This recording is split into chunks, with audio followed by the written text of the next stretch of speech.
shadows stir in the corners of this place. When it comes to favourite genres of games, for me it doesn't get more immersive and satisfying than a well-crafted Metroidvania. In this video, I'll be diving into my thoughts on one of my most anticipated titles of 2023, The Last Case of Benedict Fox, a beautiful Metroidvania from talented developer Plot Twist and awesome indie publisher Rogue Games. It's available now on Xbox and PC via Steam, and you can also check it out through Xbox Game Pass on both Xbox and PC. And I'd just like to take the opportunity to say a massive thanks to Rogue Games for kindly supplying the review key for the purpose of this video. So with that said, let's jump into the review.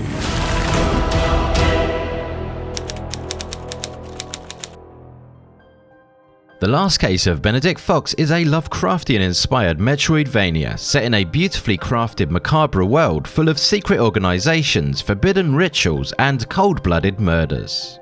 You play as Benedict Fox, son of estranged and recently deceased father James, and as the title of the game suggests, your mission is to unravel the sinister mystery of what happened. Benedict, however, is not alone on this mission. He's accompanied by his demon within, a demon companion who allows Benedict a unique insight into the mysterious world around him, and the ability to infiltrate the minds of the fallen. Without a doubt, one of my favourite elements of the game was this dark and yet charismatic voice which guides you from within. The voice acting of this character in particular is superbly delivered and adds a very unique and interesting dynamic to the overall storytelling of the game. Not all is lost yet. I can guide you through his memories, Benedict. Your demon companion is not only there as a vehicle to tell the story though, it also acts as a connection to the dark magic and the occult elements of the game, which you can upgrade to strengthen Benedict's abilities in combat, and also Metroidvania style special abilities which allow you to open up more areas of the expansive map the further you progress.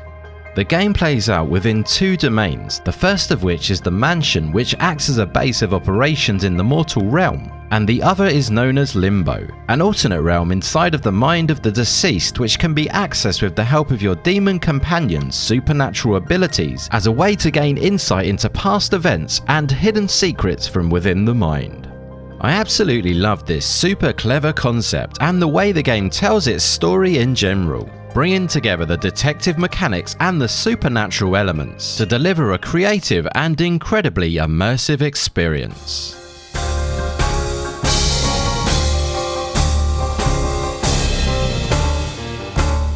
Like all the best Metroidvania games, Benedict Fox does an excellent job of installing that feeling of constant intrigue to explore and sense of discovery. Uncovering the game's vast map feels satisfying and rewarding, and the game's environments are both varied and truly stunning to experience. The art direction in this game really is top-class stuff, bringing together that noir 1920s feel with the blend of Lovecraft, the supernatural and the occult. The 2.5D environments have so much layered depth, detail and absolutely pop with vibrancy. The lighting also deserves a very special mention too, as it is exceptionally well used in the game to create a truly immersive atmosphere. Simply put, the game is visually breathtaking to experience from start to finish.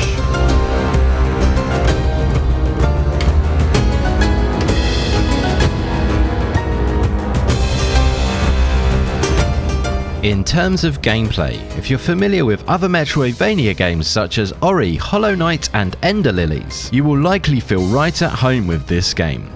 At its core, Benedict Fox combines the staple Metroidvania aspects of combat, platforming and exploration, but the game also cleverly incorporates some additional aspects to keep things fresh, like its interesting puzzles, of which there are quite a large variety throughout the game.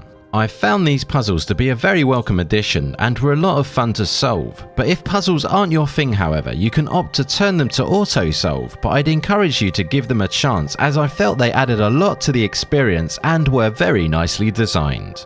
Platforming, combat and exploration are definitely where you'll be spending most of your time in this game though, and all three aspects are very well executed. Benedict Fox's combat does have a bit of a different feel to some others in the genre, so may take a few minutes to adjust to, but it was certainly very enjoyable and I had a ton of fun with it.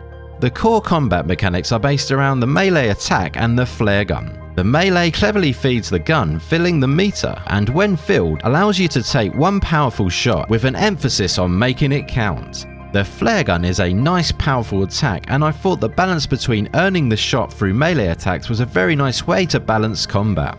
You also have your other abilities channeled through your demon companion. The game has several other places where you can upgrade too, but I won't go into too much detail in order to keep this as spoiler free as possible. All in all though, gameplay was a lot of fun with tons of variety that always keeps you engaged in its incredibly rich and intriguing mystery. An embarrassing memory, analyzed over and over. The Last Case of Benedict Fox took me a little over 20 hours to beat, going through a pretty comprehensive playthrough to uncover as much as possible. This game does a phenomenal job of keeping your interest locked in with its mix of clever environmental storytelling and its satisfying Metroidvania design. And the Metroidvania genre is a particularly great fit for this game's imaginative detective mystery. Just before we jump into the final verdict, I did just want to mention the performance of the game, as I know there were a few people commenting on the fact that they had issues.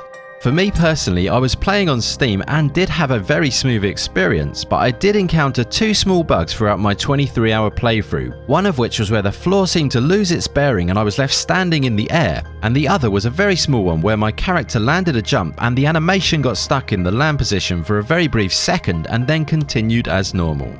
In terms of performance, I was playing on a fairly modest PC by today's standards, and playing at 1440p I was able to consistently hit above 90 frames per second, and it was a very smooth experience. I know that some have expressed their distaste for the control system, but I personally found the controls absolutely fine. But I do know, however, that the dev is on the case and listening to the feedback, and they have recently put out a patch to remedy this control system complaint.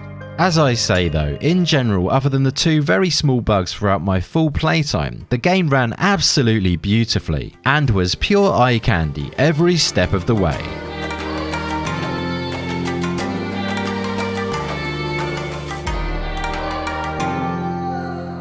The Last Case of Benedict Fox was a game that from the moment I saw it on the Xbox Showcase last year, I knew it was right up my street and had the potential to be something special. It really is amazing to see the growth of the Metroidvania genre in recent years, with games like this one taking a beloved genre and pushing the boundaries of creativity, resulting in some truly unique and innovative experiences. As a Metroidvania, Benedict Fox nails that feeling of satisfaction from opening up its vast and expansive map progressively throughout the game, and the desire to explore its beautiful yet dark world. If you like the idea of a 2.5D Metroidvania adventure, which incorporates some fascinating influences such as Lovecraft and the occult, a truly stunning visual design, and a super interesting narrative, then I highly recommend you check out The Last Case of Benedict Fox, as this is a game you won't want to miss.